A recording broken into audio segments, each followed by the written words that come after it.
يا بني إسرائيل اذكروا نعمتي التي أنعمت عليكم وأوفوا بعهدي أوف بعهدكم وإياي فارهبون وآمنوا بما أنزلت مصدقا لما معكم ولا تكونوا أول كافر به ولا تشتروا بآياتي ثمنا قليلا وإياي فاتقون ولا تلبسوا الحق بالباطل وتكتموا الحق وأنتم تعلمون وأقيموا الصلاة وآتوا الزكاة واركعوا مع الراكعين أتأمرون الناس بالبر وتنسون أنفسكم وأنتم تتلون الكتاب أفلا تعقلون واستعينوا بالصبر والصلاة وإنها لكبيرة إلا على الخاشعين الذين يظنون أنهم ملاقو ربهم وأنهم إليه راجعون۔ اے بنی اسرائیل، میری وہ نعمت یاد کرو جو میں نے تم کو عطا کی تھی، اور تم مجھ سے کیا ہوا عہد پورا کرو تاکہ میں بھی تم سے کیا ہوا عہد پورا کروں، اور تم کسی اور سے نہیں بلکہ صرف مجھی سے ڈرو، اور جو کلام میں نے نازل کیا ہے اس پر ایمان لاؤ، جبکہ وہ اس کتاب یعنی تورات کی تصدیق بھی کر رہا ہے جو تمہارے پاس ہے،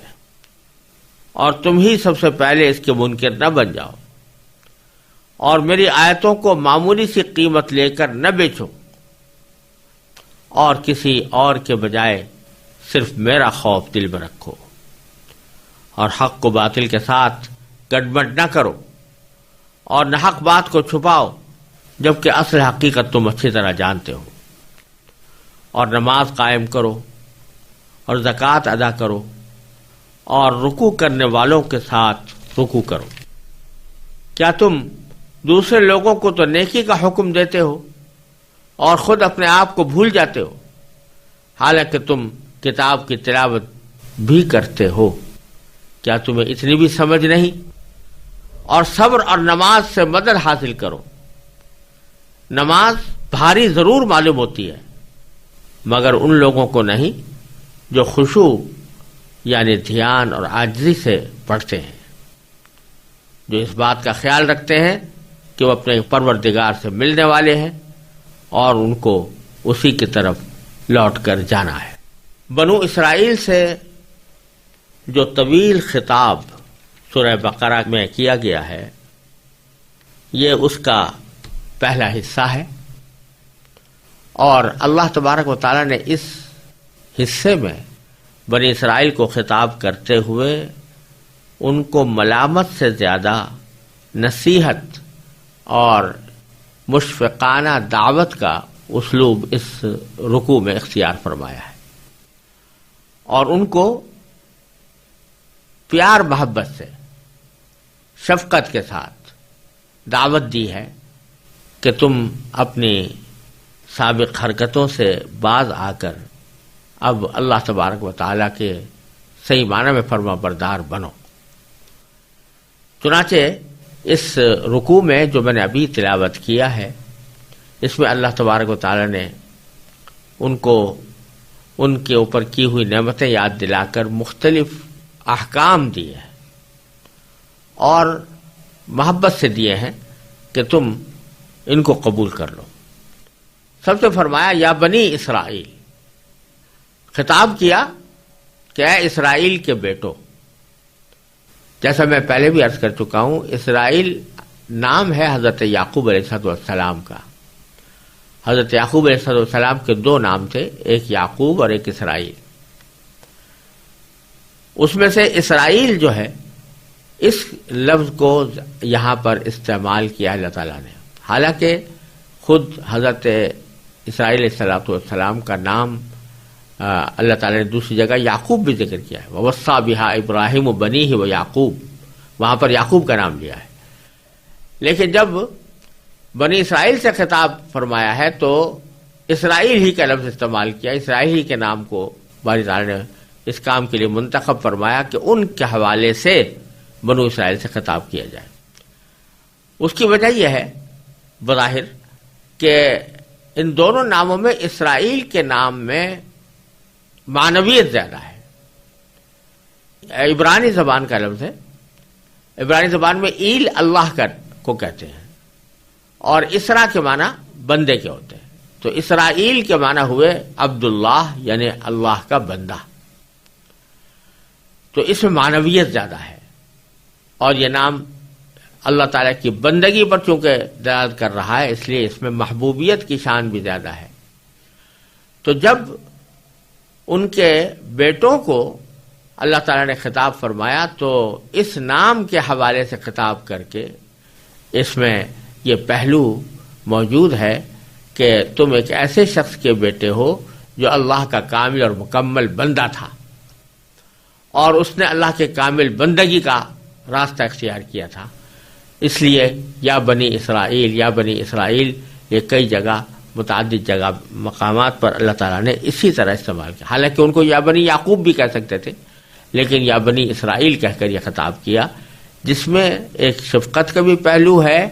اور ساتھ میں اس بات کا بھی کہ تم جس باپ کے بیٹے ہو اس باپ کی بندگی کا کیا مقام تھا اور تمہیں اس بندگی کو اختیار کرنا چاہیے۔ پھر فرمایا کہ اذکروا نعمتی التی انعمت علیکم، تم اس نعمت کو یاد کرو جو میں نے تم کو عطا کی تھی۔ کیا نعمت؟ وہ نعمتیں کچھ تفصیل کے ساتھ آگے اسی صورت میں آنے والی ہیں، کن کن نعمتوں سے اللہ تعالیٰ نے ان کو سرفراز فرمایا تھا، لیکن یہاں صیغہ مفرد کا استعمال ہوا ہے کہ میں نے تم پر جو نعمت دی تھی، یعنی تم کو ایمان عطا فرمایا تھا۔ یہ ایمان ایک ایسی تنہا نعمت ہے کہ جو تمام نعمتوں پر بھاری ہے، کہ موسیٰ علیہ السلام کے اوپر تم ایمان لائے اور موسیٰ علیہ السلام کے تم امتی بنے، تو اس نعمت کو یاد کرو۔ اور اس کے اندر اگرچہ لفظ مفرد کا ہے، دوسری نعمتیں بھی شامل ہو سکتی ہیں جن کی تفصیل اور توضیح آگے اسی صورت میں آنے والی ہے۔ پھر دوسرا حکم یہ دیا کہ وَأَوْفُوا بِعَهْدِي، تم میرے ساتھ کیے ہوئے عہد کو پورا کرو، یعنی تم نے مجھ سے جو عہد کیا تھا اس کو پورا کرو۔ تو کیا ہوگا کہ اوفی بعہدکم، میں نے تم سے جو عہد کیا ہے وہ میں پورا کروں گا اس کے جواب میں۔ تو یہ حکم ہے کہ میرے ساتھ کیے ہوئے عہد کو پورا۔ اس میں خود یہ بات پتہ چل رہی ہے کہ بنی اسرائیل نے اللہ تبارک و تعالیٰ سے کوئی عہد کیا تھا۔ اللہ تبارک و تعالیٰ نے خود قرآن کریم میں بھی ان کے کئی کیے ہوئے معاہدوں کا ذکر کیا ہے جو انہوں نے اللہ تعالیٰ سے کیے تھے۔ مثلا اسی آگے سورہ بقرہ کے اندر آنے والا ہے ایک عہد کہ وَإِذْ أَخَذْنَا مِيثَاقَ بَنِي إِسْرَائِيلَ لَا تَعْبُدُونَ إِلَّا اللَّهَ، کہ جب ہم نے بنی اسرائیل سے یہ عہد لیا تھا کہ تم اللہ کے سوا کسی کی عبادت نہیں کرو گے، اللہ کے سوا کسی کی بندگی نہیں کرو گے۔ یہ وہاں تو یہ عہد یہ تھا کہ توحید کا، کہ اللہ کے سوا کسی کی بندگی نہیں کرو گے، توحید کا بھی اور اطاعت کا بھی، کہ اللہ کے سوا کسی اور کی اطاعت نہیں کرو گے، اپنی نفسانی خواہشات کی اطاعت نہیں کرو گے، اپنے بہکانے والوں کی اطاعت نہیں کرو گے،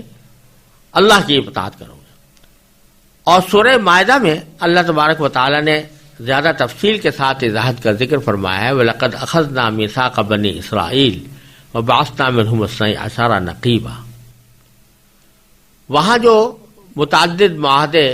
بنی اسرائیل کے مذکور ہیں اس میں اللہ تعالیٰ کا یہ ارشاد و منقول ہے کہ لَإِنْ أَقَمْتُمُ الصَّلَاةَ وَآتَيْتُمُ الزَّكَاةَ وَآمَنْتُمْ بِالرُّسُلِ وَعَزَّرْتُمُوهُ، کہ اگر تم نے نماز قائم کی اور تم نے زکوٰۃ ادا کی اور میرے رسولوں پر ایمان لائے اور تم نے ان کی تعظیم بھی کی تو پھر تمہارا انجام اچھا ہوگا۔ آگے سورہ مائدہ میں یہ بات فرمائی گئی ہے۔ تو اس معاہدے کا ایک اہم حصہ یہ تھا کہ آمنتم برسلی، میرے جتنے پیغمبر آئیں گے تم سب پر ایمان لاؤ گے اور سب کو سچا سمجھ کر ان کی تعلیمات پر عمل کرو گے. تو اس میں ظاہر ہے کہ سب سے افضل پیغمبر نبی آخر الزماں سرور تو عالم صلی اللہ علیہ وسلم تشریف لانے والے تھے، لہذا ان کی تشریف آوری کے موقع پر ایمان لانا ان کے معاہدے کا ایک حصہ تھا جو انہوں نے اللہ تعالیٰ سے کیا تھا. تو اوفو بعہدی، تم وہ عہد پورا کرو جو تم نے مجھ سے کیا تھا کہ آنے والے ہر نبی پر ایمان لاؤ گے اور اس کے احکام پر عمل کرو گے. اگر یہ ایسا کرو گے تو اوفی بعہدکم، تو میں بھی اپنے اس عہد کو پورا کروں گا جو تمہارے ساتھ کیا تھا. یعنی تم سے یہ عہد کیا تھا کہ اگر تم اللہ کے مطیع اور فرما بردار رہے، اللہ تعالیٰ کی ٹھیک ٹھیک بندگی کرتے رہے، تو اس صورت میں تم کو بہترین جزا دوں گا، ثواب دوں گا، دنیا کے اندر بھی اور آخرت کے اندر بھی. تو وہ عہد میں تم سے پورا کروں گا بشرطے کہ تم اس عہد کو پورا کرو جو تم نے مجھ سے کیا تھا. پھر آگے فرمائے وَإِيَّايَ فَارْهَبُونَ، اور صرف مجھی سے ڈرو، مجھی سے خوف رکھو. یہ عربی زبان کا ایک قاعدہ ہے کہ جب مفعول کو مقدم کیا جاتا ہے فعل کے اوپر تو اس سے حصر کا فائدہ حاصل ہوتا ہے. یعنی ایک صورت تو یہ ہے کہ یہ کہتے ہیں کہ ارہبونی، آپ مجھ سے ڈرو، تو وہاں سے صرف اتنی بات ہوتی کہ مجھ سے ڈرو. لیکن مجھ کے لیے مفعول جو ہے اس کو مقدم کرتے ہوئے ایایا فرمایا، تو اس کے معنی ہو گیا کہ مجھی سے ڈرو. اور اس میں جب فا بھی لگا دی یا فرحبون، تو اس میں مزید تاکید پیدا ہو گئی. یعنی مجھ سے اور صرف مجھ سے ڈرو. یا دوسرے الفاظ میں اس کو اگر ہم اس طرح تعبیر کریں تو بھی مناسب ہے کہ اگر کسی سے ڈرنا ہے تو مجھی سے ڈرو. تو یہ فا جو ہے وہ اس معنی میں آ رہی ہے کہ اگر کسی سے ڈرنا ہے تو مجھی سے ڈرو. اس میں تاکید زیادہ پیدا ہو جاتی ہے، میرے سوا کسی اور سے ڈرو. یہ ڈر کا ذکر یہاں پر اس لیے فرمایا کہ بہت سے بنی اسرائیل اور بہت سے یہودی ایسے تھے کہ جن کے دل تو مان رہے تھے کہ نبی کریم سرور دو عالم صلی اللہ علیہ وسلم اللہ کے سچے پیغمبر ہیں اور جو تعلیمات وہ لے کر آئے ہیں وہ درست ہیں اور ہمیں ان کو ماننا چاہیے. لیکن جس چیز نے ان کو روکا ہوا تھا وہ ایک ڈر تھا. وہ ڈر یہ تھا کہ یہ منصب جب بنی اسماعیل کی طرف جائے گا تو ہماری ہیٹی ہوگی، اور دوسری طرف ان کو یہ ڈر تھا کہ خود ہماری قوم کے لوگ ہمیں نام رکھیں گے، ہمیں الزام دیں گے، ہمیں بددین کہیں گے. اور سب سے بڑا ڈر یہ کہ ہماری سرداری اور چودراہٹ ختم ہو جائے گی، اور اس کے نتیجے میں ہمارے پر جو نذرانے چڑھاوے آتے ہیں وہ بند ہو جائیں گے. اللہ تبارک و تعالی یہاں پر یہ ارشاد فرما رہے ہیں کہ یہ دنیا کی چند معمولی فوائد، چاہے وہ نذرانوں چڑھاووں ہدیوں اور تحفوں کی شکل میں ہو یا سرداری کی شکل میں ہو، یہ ان کا چھن جانا کوئی ایسی چیز نہیں ہے کہ جس سے انسان ڈرے اور اس کی بنا پر حق سے منہ موڑے. اصل ڈر تو مجھ سے ہونا چاہیے کہ تم مجھ پر ایمان رکھتے ہو، اللہ تعالیٰ پر ایمان رکھتے ہو،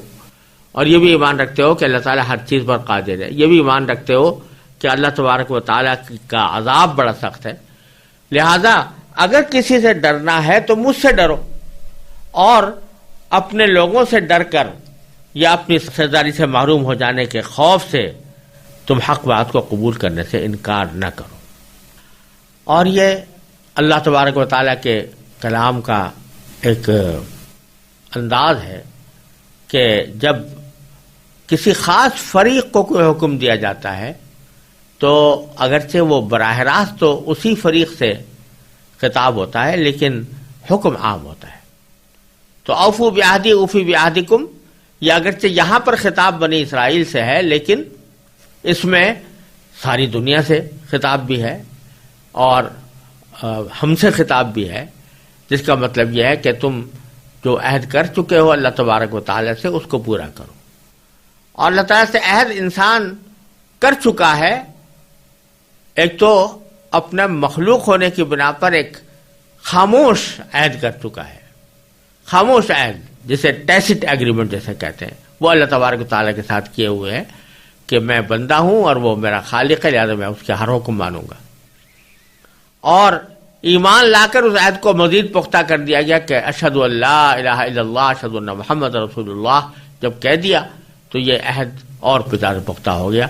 تو اس میں ہم لوگ بھی داخل ہیں کہ اللہ تعالیٰ کے ساتھ کیے ہوئے عہد کو پورا کریں. پھر اگلی آیت میں اللہ تبارک و تعالیٰ نے بنی اسرائیل سے خطاب کرتے ہوئے فرمایا وَآمِنُوا بِمَا أَنزَلْتُ، اور میرے ساتھ کیے ہوئے عہد کو پورا کرنے کا ایک لازمی حصہ تقاضا یہ ہے کہ تم ایمان لاؤ اس کتاب پر جو میں نے نازل کی ہے، اس کلام پر جو میں نے نازل کیا ہے، یعنی قرآن جو نبی کریم صلی اللہ علیہ وسلم پر نازل کیا ہے اس پر ایمان لاؤ. یہ تمہارے اس عہد کا حصہ ہے کیونکہ تم نے اس عہد میں کہا تھا کہ ہم آئندہ آنے والے جتنے بھی پیغمبر ہیں ان پر ایمان لائیں گے. آمنتم برسلی وعزرتموہم، اس میں سورہ مائدہ کے والے میثاق میں اس کا ذکر تھا، لہذا اسی کے مطابق تم ایمان لاؤ اس کلام پر جو میں نے تم پر نازل کیا. پھر فرمایا مصدقا لما معکم، اب یہ اس پر ایمان لانے کی ایک اضافی وجہ بیان فرمائی جا رہی ہے، اور اضافی وجہ یہ ہے کہ یہ کتاب جو ہم نے نازل کی ہے نبی آخر الزماں صلی اللہ علیہ وسلم پر، یہ کوئی ایسی کتاب نہیں ہے جو کوئی ایسی انہونی باتیں کر رہی ہو جو پہلے سے تمہیں معلوم نہ ہو یا جن کو تم پہلے درست نہ سمجھتے ہو. یہ تصدیق کر رہی ہے ان باتوں کی جو تمہارے ساتھ موجود کتاب یعنی تورات میں موجود تھی. کیا معنی کہ قرآن کریم جو اللہ تعالیٰ نے نازل کیا ہے یہ کوئی ایسا قرآن نہیں ہے کہ جو یہ کہتا ہو کہ بھئی تورات کوئی چیز نہیں تھی، انجیل کوئی چیز نہیں تھی اور پہلے کوئی آسمانی کتاب نازل نہیں ہوئی تھی، یا تورات کی دعوت بنیادی دعوت کچھ اور ہو اور قرآن کی بنیادی دعوت کچھ اور ہو. ایسا نہیں ہے، بلکہ یہ جو تمہارے پاس کتاب موجود ہے تورات، اور جس کو تم مانتے ہو کہ آسمانی کتاب ہے، اس کتاب کے اندر جو باتیں لکھی گئی ہیں قرآن ان میں سے بہت سی باتوں کی تصدیق کر رہا ہے. خاص طور سے یہ بات کہ تورات نے بھی توحید کا حکم دیا، قرآن نے بھی توحید کا حکم دیا. تورات بھی بت پرستی سے منع کرتی ہے، قرآن بھی بت پرستی سے منع کرتا ہے.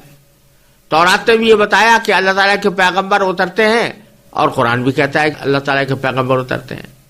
تورات نے بھی حضرت نوح علیہ السلام سے لے کر حضرت موسیٰ علیہ السلام تک اور ان کے بعد کے انبیاء کرام کے حالات بیان کیے ہیں، اور قرآن نے بھی ان کے وہی حالات بیان فرمائے ہیں. اور اسی طرح تورات میں بھی آخرت کا ذکر ہے اور قرآن کریم بھی آخرت کو مانتا ہے اور آخرت کی بھلائی کی دعوت دیتا ہے. اور سب سے بڑی بات یہ کہ تورات میں اللہ تبارک و تعالیٰ نے نبی کریم نبی آخر الزماں صلی اللہ علیہ وسلم کی تشریف آوری کی واضح نشانیاں بتائی ہیں، واضح خبر دی ہے کہ ایک نبی آخر میں آئیں گے، ان کے یہ اوصاف ہوں گے. تورات کی متعدد صحیفوں میں آج بھی باوجود تحریف کے وہ بشارتیں موجود ہیں. تو نبی کریم صلی اللہ علیہ وسلم جب کوئی قرآن کریم کی آیت نازل ہوتی ہے یا نبی کریم صلی اللہ علیہ وسلم اپنی رسالت کا اعلان فرماتے ہیں تو یہ در حقیقت تورات کی ان باتوں کی تصدیق ہوتی ہے جن میں نبی آخر الزماں کی پیشین گوئی کی گئی ہے. تو یہ تصدیق کر رہی ہے اس کتاب کی جو تمہارے ساتھ ہے، تو ان معنی میں تصدیق کر رہی ہے. یہاں یہ اچھی طرح سمجھ لینا چاہیے کہ اس کا مطلب یہ نہیں ہے کہ یہودیوں کے پاس جو کتاب تھی جس کو وہ تورات کہیں یا تالمود کہیں یا مشنا کہیں، جو کچھ بھی نام دیں اس کا، اس کی قرآن تصدیق کر رہا ہے کہ وہ ساری کی ساری صحیح ہے۔ وجہ اس کی یہ ہے کہ خود قرآن کریم نے ہی متعدد مقامات پر اور خود ہی اسی سورہ بقرہ میں بنی اسرائیل سے خطاب کرتے ہوئے آگے آنے والا ہے، جگہ جگہ یہ اعلان فرمایا ہے کہ یہودیوں نے اس کتاب کو اپنی اصل صورت میں باقی نہیں رکھا جو ان حضرت موسیٰ علیہ السلام پر نازل کی گئی تھی، بلکہ اس میں جگہ جگہ تعریفیں کی ہیں۔ اور اسی آیت میں آگے آ رہا ہے کہ تم اللہ کی آیتوں کو تھوڑی سی قیمت لے کر مت بیچا کرو۔ تو آگے بھی قرآن کریم نے جگہ جگہ اس بات کا ذکر کیا ہے کہ انہوں نے تحریف کی ہے، اس کو بگاڑا ہے، اس کو اصل صورت میں باقی نہیں رکھا۔ تو جب قرآن یہ کہہ رہا ہے کہ انہوں نے اس کو بگاڑا ہے، تو یہ مطلب اس کا ہرگز نہیں ہو سکتا کہ ایک طرف تو کہہ رہا ہے کہ بگاڑا ہے اور تعریف کی ہے، اور دوسری طرف یہ کہے کہ یہ ساری کتاب جو کچھ بھی یہ دکھا رہے ہیں یہ ساری کی ساری سچ ہے اور ہم اس کی تصدیق کرتے ہیں۔ لہذا دونوں باتیں ایک ساتھ جمع نہیں ہو سکتی، لہذا دونوں کا ملا کر جو نتیجہ نکلتا ہے وہ یہ کہ اگرچہ انہوں نے بہت ساری تعریفات کر لی ہیں اور کتاب کو بدل دیا ہے، بگاڑ کر رکھ دیا ہے، اس کے باوجود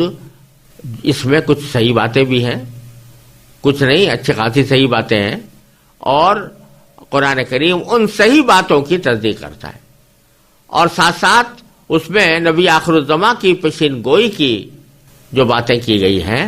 جو اشارے دیے گئے ہیں، بلکہ صراحت کے ساتھ موجود ہیں۔ تو یہ قرآن ان کی تصدیق کر رہا ہے اور ان کو سچا کر کے دکھا رہا ہے کہ دیکھو یہ پیشین گوئی جو کی تھی وہ اس طرح سچی ہوئی کہ نبی کریم صلی اللہ علیہ وسلم تشریف لائے اور آپ پر قرآن کریم نازل ہوا۔ یہ معنی ہے مصدق لما معکم کے۔ یہ جملہ بکثرت آگے آئے گا، اور قرآن کریم میں متعدد مقامات پر جہاں تورات کا یا انجیل کا ذکر آیا ہے وہاں یہ جملہ موجود ہے، مصدق لما معکم۔ اس کا مطلب یہی ہے جو میں نے ابھی عرض کیا کہ اس کی بنیادی دعوت تورات کی اور انجیل کی جو بنیادی دعوت تھی اس کی تصدیق کرتا ہے، اور اس کے اندر جو نبی آخر الزماں کی تشریف آوری کی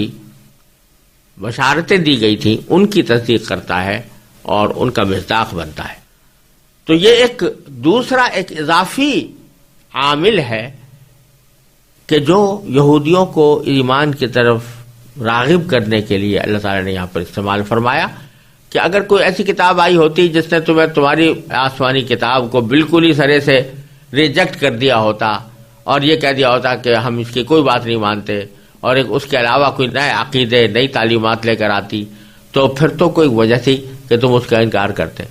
لیکن یہ ایسی کتاب نازل ہوئی ہے کہ جو تمہارے ساتھ موجود کتاب کی یعنی تورات کی تصدیق کر رہی ہے، تو تمہیں اس کے اوپر اور زیادہ ایمان لانا چاہیے۔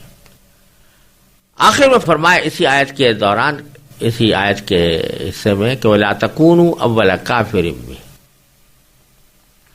کہ تم اس کے پہلے ہی سب سے پہلے اس کے منکر نہ بن جاؤ، سب سے پہلے اس کے منکر نہ بن جاؤ کے معنی یہ در حقیقت توجہ اس طرف دلائی جا رہی ہے کہ بت پرستوں کے مقابلے میں تم زیادہ اس بات کے حقدار ہو کہ اس قرآن کو قبول کرو، اس لیے کہ تمہارے پاس آسمانی کتابیں موجود ہیں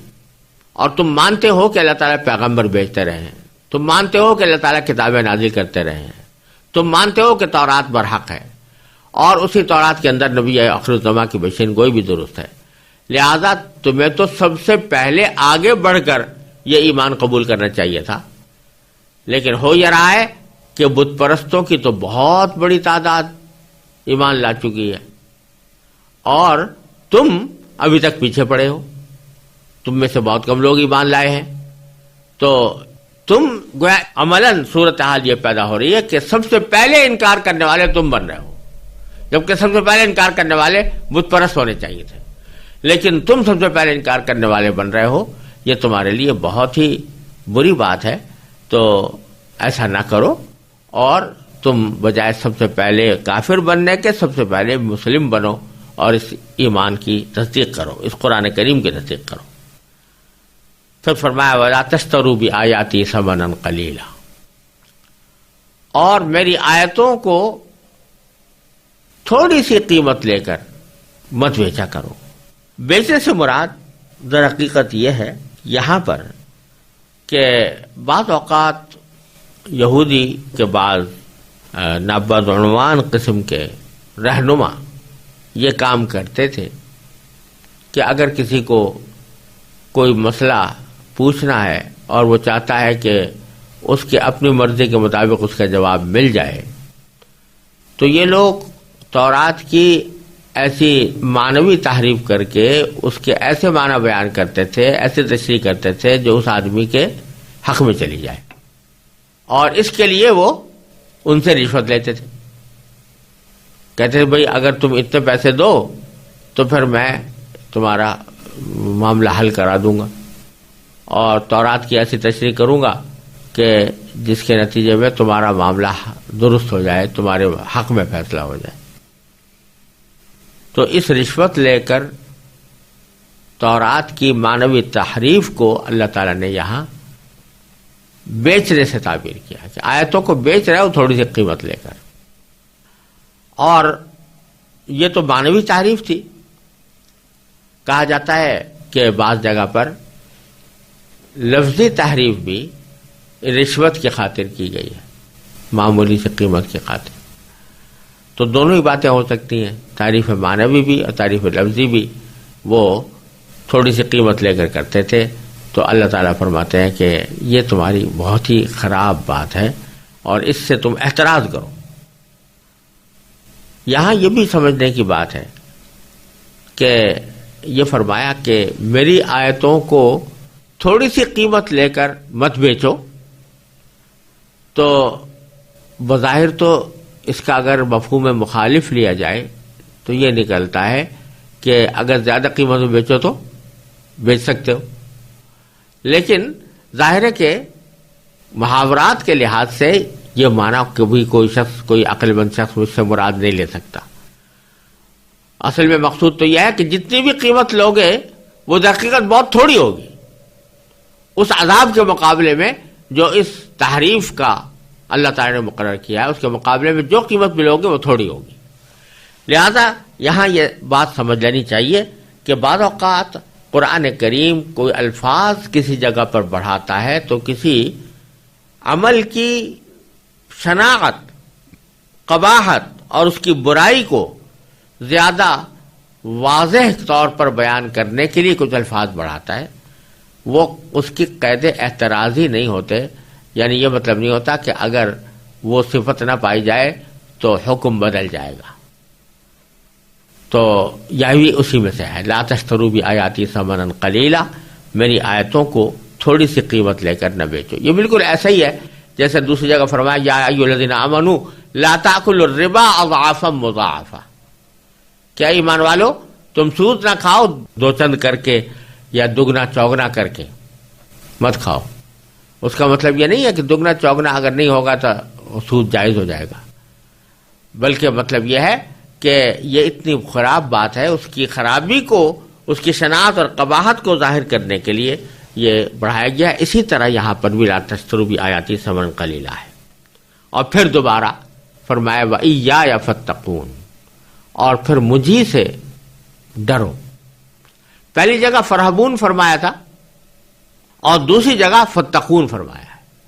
لفظی ترجمہ اگر دیکھا جائے اردو میں ہمارے پاس کوئی اور لفظ نہیں ہے، دونوں جگہ رہب کا ترجمہ بھی خوف اور اتقاء کا ترجمہ بھی خوف، لیکن دونوں میں فرق یہ ہے کہ رہب جس کے لیے بولا جاتا ہے وہ ایسا خوف ہے بس دل میں خوف بیٹھا ہوا ہے انسان کے، رعب مسلط ہے، وہ تو رہب ہے۔ اور اتقاء وہ خوف ہے جس میں ساتھ ہی کوئی احتیاطی تدبیر بھی شامل ہو، یعنی خوف کی وجہ سے آدمی کوئی قدم بھی اٹھائے، کوئی احتیاط کا قدم بھی اٹھائے، کوئی تدبیر بھی کرے، وہ پھر اتقاء میں داخل ہوتا ہے۔ تو پہلی جگہ تو یہ فرمایا کہ سب سے پہلی بات تو یہ کہ تمہارے دل میں جو ڈر بیٹھا ہوا ہے دوسروں کا، یہ ڈر نکالو اور اللہ تعالیٰ کا ڈر داخل کرو. یہ ڈر داخل کرو کہ مجھے اللہ کے سامنے پیش ہونا ہے اور وہ مجھے عذاب دینے پر قادر ہے. اور دوسری جگہ فتقون فرمایا تو یہاں صرف اتنی بات ہے کہ ڈر دل میں بٹھا لو، بلکہ اس ڈر کے نتیجے میں جو عمل کرنے چاہیے وہ عمل بھی کرو. وہ عمل بھی کرو کہ اس ڈر کے نتیجے میں تم غلط کام سے بچو اور جو اللہ تعالیٰ کی اطاعت اور بندگی ہے اس کو انجام دو. وَإِيَّايَ فَاتَّقُونِ. اور پھر آگے فرمایا وَلَا تَلْبِسُوا الْحَقَّ بِالْبَاطِلِ وَتَكْتُمُوا الْحَقَّ وَأَنْتُمْ تَعْلَمُونَ. اور تم حق کو باطل کے ساتھ گڑبڑ نہ کرو. حق کو باطل کے ساتھ گڑبڑ کرنے میں وہی بات ہے کہ تورات کے اندر بعض اوقات اپنی طرف سے کوئی اضافہ کر دیا، کوئی کمی کر دی، لفظی تحریف، اور بعض اوقات یہ کہ اس کے معنی حقیقت میں کچھ اور تھے اور اس کے معنی لوگوں کے سامنے کچھ اور بیان کر دیے، تو یہ معنوی تحریف ہو گئی. اس حق کو باطل کے ساتھ گڑبڑ کر دیا گیا. اس کی معنی فرمائی وَتَكْتُمُوا الْحَقَّ. اور حق کو مت چھپاؤ. یعنی حق بات کو بعض اوقات چھپا لیتے تھے. کوئی جب ایسا موقع آتا جس میں خیال ہوتا کہ ہمارے مفاد پر زد پڑے گی تو حق بات کو چھپا لیتے تھے. اس سے منع کیا گیا. وَأَنْتُمْ تَعْلَمُونَ. جبکہ تم خود جانتے ہو. کیا جانتے ہو؟ کہ حقیقت حال سے تم واقف ہو کہ حقیقی حکم کیا تھا، اور تم اپنے ظاہری مفادات کی خاطر وہ حکم کس طرح لوگوں کے سامنے بیان کر رہے ہو جو غلط ہوتا ہے. پھر فرمایا وَأَقِيمُوا الصَّلَاةَ وَآتُوا الزَّكَاةَ. پھر فرمایا کہ نماز قائم کرو اور زکوٰۃ ادا کرو. وَارْكَعُوا مَعَ الرَّاكِعِينَ. اور رکوع کرنے والوں کے ساتھ رکوع کرو. نماز قائم کرو، زکوٰۃ ادا کرو، یہ احکام تو واضح ہیں. اور یہاں یہ بات صرف قابل ذکر ہے بطور خاص کہ اللہ تعالیٰ جہاں دین پر عمل کرنے کا ذکر فرماتے ہیں تو عام طور سے سب سے پہلے نماز کا ذکر ہوتا ہے. اقیم الصلاۃ، جس سے معلوم ہوا کہ نماز جو ہے وہ دین کا ستون ہے. اور اسی لیے نبی کریم صلی اللہ علیہ وسلم نے ارشاد فرمایا الصلاۃ عماد الدین. وہ دین کا ستون ہے، جو اس کو کھڑا کرے گا وہ دین کے ستون کو کھڑا کرے گا، اور جو اس کو ضائع کرے گا وہ دین کے ستون کو گویا منہدم کر رہا ہے. لہٰذا اس سے نماز کی اہمیت واضح ہو رہی ہے. اور اسی کے ساتھ اکثر و بیشتر اللہ تعالیٰ زکوٰۃ کی ادائیگی کا حکم دیتے ہیں. تو اس کے ساتھ ہی پھر فرمایا وَارْكَعُوا مَعَ الرَّاكِعِينَ. تم رکوع کرنے والوں کے ساتھ رکوع کرو. بعض مفسرین نے اس جگہ یہ فرمایا کہ یہودی جو نماز پڑھتے تھے اس میں رکوع نہیں ہوتا تھا، تو اس لیے اللہ تعالیٰ نے خاص طور پر یہ فرمایا کہ ارکعوا مع الراکعین. یہ بات ہو سکتی ہے کہ یہ وجہ ہو، لیکن بنیادی بات یہ ہے کہ جماعت کی نماز کی اس میں تاکید کی گئی ہے. مقصود یہ ہے کہ نماز پڑھنا ہی مقصود نہیں ہے کہ انفرادی طور پر انسان نماز پڑھ لے، بلکہ وہ جماعت کے ساتھ ہونی چاہیے. ارکعوا مع الراکعین. جہاں اور لوگ رکوع کر رہے ہیں وہاں تم بھی رکوع کرو، یعنی جماعت کے ساتھ پڑھو. اسی لیے جماعت کے بارے میں کہا گیا ہے کہ وہ سنت موقدہ قریب بواجب ہے. اور نبی کریم صلی اللہ علیہ وسلم نے جماعت کی بلا عذر چھوڑنے پر وعید بیان فرمائی ہے. ایک حدیث میں رسول کریم صلی اللہ علیہ وسلم نے ارشاد فرمایا کہ میرا دل چاہتا ہے کبھی کبھی کہ میں کسی وقت ایسا کروں کہ مسجد میں کسی شخص کو امامت کے لیے کھڑا کر دوں کہ وہ نماز پڑھانا شروع کرے جماعت، اور پھر میں باہر جا کر ان لوگوں کے گھروں میں جاؤں جو نماز میں حاضر نہیں ہوتے ہیں، اور پھر جا کر میں ان کے گھروں کو جلا دوں. یعنی جماعت کو چھوڑ کر تنہا چاہے وہ نماز پڑھ رہے ہوں، لیکن جماعت کو ترک کرنا اتنا بڑا سنگین معاملہ ہے کہ حضور اقدس صلی اللہ علیہ وسلم نے فرمایا کہ میرا دل چاہتا تھا کہ ان کے ایسے لوگوں کے گھروں کو آگ لگا دو. اس سے جماعت کی اہمیت معلوم ہوتی ہے. پھر آگے ارشاد فرمایا اتأمرون الناس بالبر وتنسون انفسکم. وَأَنْتُمْ تَتْلُونَ الْكِتَابَ، کہ کیا تم لوگوں کو تو نیکی کا حکم دیتے ہو اور خود اپنے آپ کو بھول جاتے ہو، حالانکہ تم کتاب کی تلاوت بھی کرتے ہو، کیا تمہیں اتنی بھی سمجھ نہیں؟ یہ ہوتا تھا کہ یہودیوں کے ہاں یہ بات بڑی کثرت سے پائی جاتی تھی کہ جو ان کے علماء ہوتے تھے، واعظین ہوتے تھے، وہ لوگوں کو جب نصیحت کرتے تو بڑے اہتمام کے ساتھ کرتے اور گناہوں سے بچنے کی تلقین کرتے، لیکن خود اپنی عملی زندگی میں نہ ان گناہوں سے بچتے تھے اور نہ ان طاعات کو بجا لاتے تھے جن کی طرف دوسرے لوگوں کو وہ دعوت دے رہے ہیں۔ ان سے خود ان کو نہ کرنے کا اہتمام تھا، نہ گناہوں سے بچنے کا اہتمام تھا۔ اللہ بچائے، یہ صورتحال تقریباً ہر مذہب میں ہوتی ہے، تو ان کے مذہب میں خصوصی طور پر کچھ زیادہ تھی، اس لیے اللہ تبارک و تعالی نے فرمایا کہ یہ بہت ہی بری بات ہے کہ لوگوں کو تو نیکی کا حکم دو اور خود اپنے آپ کو بھول جاؤ، اور یعنی اپنے لیے بھلائی کا راستہ، نیکی کا راستہ اختیار نہ کرو۔ تو جب کہ تم کتاب کی تلاوت بھی کرتے ہو، یعنی تم عالم ہو اور تمہیں تورات کا علم ہے، اس کے باوجود تم نے یہ حرکتیں کر رکھی ہیں، یہ کتنی ناسمجھی کی بات ہے۔ افلا تعقلون، کیا تمہیں اتنی سمجھ نہیں ہے؟ یہاں بھی میں وہی بات عرض کروں گا کہ اگرچہ خطاب تو یہ براہ راست بنی اسرائیل کو ہو رہا ہے، لیکن اپنے عموم کے لحاظ سے اس میں سب داخل ہے، ہر وہ شخص داخل ہے جو دوسروں کو تو نصیحت کرے اور خود اس نصیحت پر کاربند نہ ہو۔ یہاں یہ بات بھی عرض کر دوں کہ یہ لوگوں میں مشہور یہ ہے کہ جو شخص خود بے عمل ہو وہ دوسروں کو نصیحت نہ کرے، یہ بات صحیح نہیں ہے،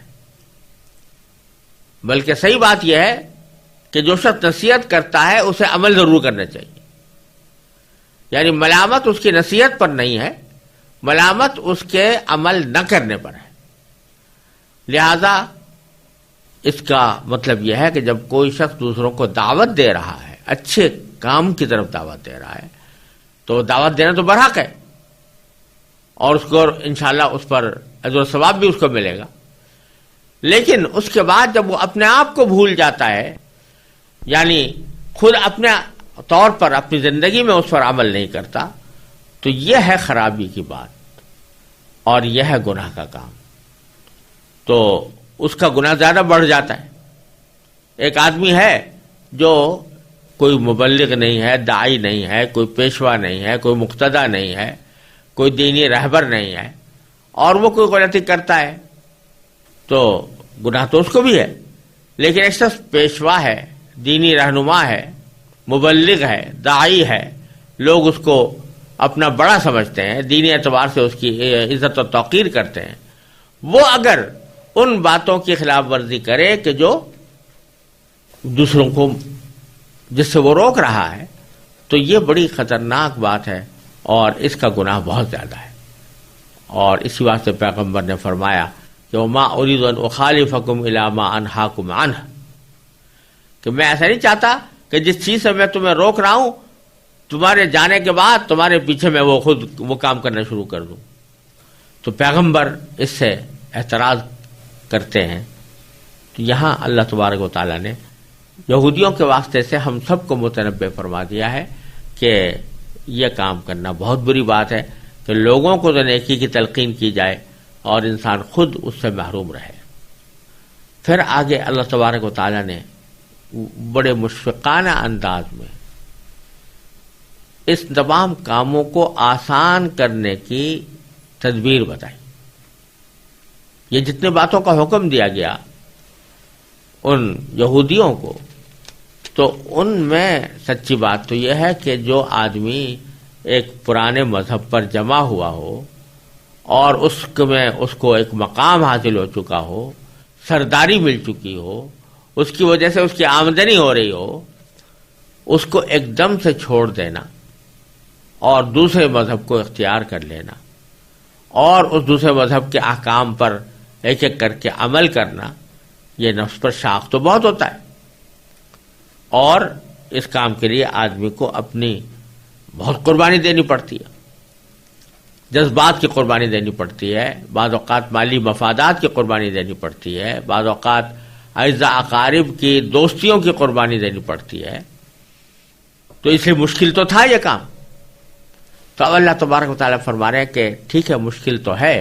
لیکن دو چیزوں سے مدد لو، وَاسْتَعِینُوا بِالصَّبْرِ وَالصَّلَاةِ، مدد لو صبر سے اور نماز سے۔ کیا معنی؟ کہ جب تمہیں بہت مشکل لگ رہی ہے کہ میں اپنے اس پرانے طرز عمل کو کیسے چھوڑوں، اور مجھے اس میں بڑی مشقت معلوم ہو رہی ہے، میرے مفادات کا نقصان ہو رہا ہے، تو اس وقت میں دو چیزوں کا تصور کرو۔ ایک یہ کہ صبر کرو۔ صبر کے معنی ہوتے ہیں کہ ناگوار بات کو برداشت کرنا۔ اشارہ اس طرف ہے کہ صبر تو انسان کو کہیں نہ کہیں دنیا میں کرنا ہی پڑتا ہے، کیونکہ دنیا کا کوئی انسان ایسا نہیں ہے جس کی ہر خواہش پوری ہو جاتی ہو، چاہے وہ کتنا بڑا صاحب اقتدار ہو، چاہے وہ کتنا بڑا عالم ہو، چاہے وہ کتنا بڑا پیشوا ہو، ایسا نہیں ہوتا کہ اس کی ہر خواہش پوری ہو۔ ایسا نہیں ہوتا کہ کسی بھی انسان کو خلاف طبیعت معاملات پیش نہ آئیں، ناگوار باتیں سامنے نہ آئیں۔ ناگوار باتیں آتی ہیں، خلاف طبیعت امور پیش آتے ہیں، لیکن آدمی پھر اس کے سوا اس کے پاس چارہ نہیں ہوتا کہ وہ صبر کرے، اور وہ اس تکلیف کو یا صدمے کو یا رنج کو ہٹانے کا پوزیشن میں نہیں ہوتا۔ تو اللہ تبارک و تعالیٰ فرما رہے ہیں جس طرح اس جگہ پر صبر کرتے ہو، تو یہاں دین کی خاطر، اللہ تعالیٰ کی رضا کی خاطر صبر سے کام لو، اور اپنے دنیاوی مفادات کو قربان کرو اللہ کے لیے۔ اس سے صبر سے، یعنی جب تم تصور کرو گے کہ میں ساری دنیاوی مقاصد کے لیے بہت سے معاملوں میں اپنی طبیعت کے خلاف کام کرتا ہوں، تو یہ دین کے معاملے میں بھی اپنے طبیعت کے خلاف کام کروں گا، تو اس سے تمہیں مشقت میں نسبتاً کمی آئے گی، اور اس کے تمہارے لیے یہ کام آسان ہوگا۔ اور دوسری چیز جو فرمائی وہ صلاح، وہ نماز، کہ نماز سے مدد لو۔ کیا معنی؟ کہ نماز جو ہے یہ بھی تمہارے دل میں جو خوف بیٹھا ہوا ہے اپنے مفادات کے ضائع ہو جانے کا، اور اس کی وجہ سے تمہیں بے ہمت بنا رہا ہے اور صحیح راستے پر چلنے نہیں دیتا، اگر نماز پڑھو گے، اور نماز اللہ تعالیٰ سے دعا پر بھی مشتمل ہوتی ہے، تو جب تم یہ پڑھو گے تو یہ تمہارے دل کا خوف رفتہ رفتہ ظاہر ہوگا۔ نماز کی خاصیت یہ ہے کہ یہ گناہوں کے سے بچانے میں ایک اہم کردار ادا کرتی ہے، اور اس کے نتیجے میں انسان کا جو دل میں خواہشات گناہوں کی پیدا ہو رہی ہوتی ہیں، ان کے اوپر بریک لگتا ہے، کسی نہ کسی درجے میں لگتا ہے، اور جتنا آدمی نماز اہتمام کے ساتھ پڑھے گا اتنا ہی اس کا یہ فائدہ حاصل ہوگا۔ تو اللہ تعالیٰ نے فرمایا کہ اگر تمہیں مشقت معلوم ہو رہی ہو تو دو چیزوں سے مدد دو، صبر سے اور نماز سے، اور ساتھ یہ بھی فرما دیا وَإِنَّهَا لَكَبِيرَةٌ إِلَّا عَلَى الْخَاشِعِينَ۔ اور یہ نماز جو ہے یہ ہے تو مشکل ضرور، بھاری ضرور معلوم ہوتی ہے، مگر ان لوگوں کو نہیں جو خشوع یعنی دھیان اور عاجزی سے پڑھتے ہیں۔ اگر آدمی خشوع کے ساتھ پڑھے، خشوع کے معنی یہ ہے کہ جو الفاظ زبان سے نکال رہا ہے دھیان انہی کی طرف ہو، تو اس کے نتیجے میں نماز کی مشقت کم ہو جاتی ہے، اور نماز جو بھاری لگ رہی ہے وہ کم ہو جاتی ہے۔ تو یہ تجربہ ہے، ہر انسان تجربہ کر سکتا ہے کہ ایک طریقہ یہ ہے کہ آدمی نماز پڑھے،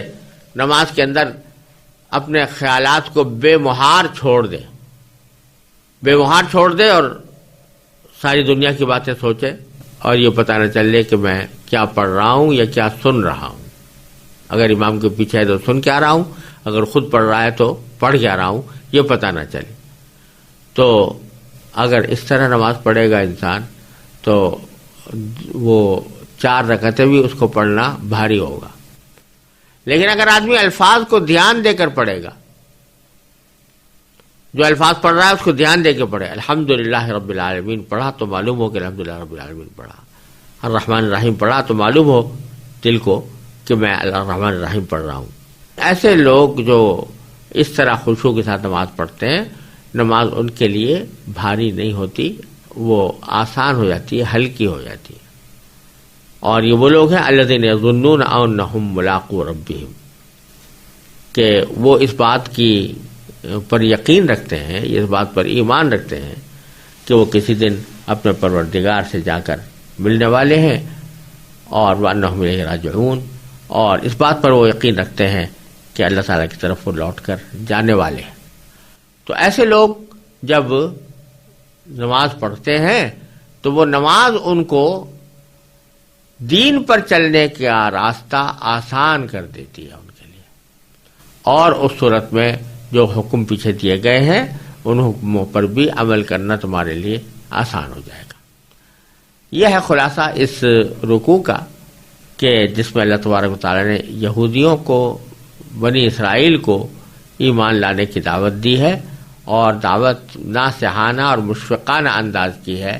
یہاں ملامت کرنا پیش نظر نہیں ہے.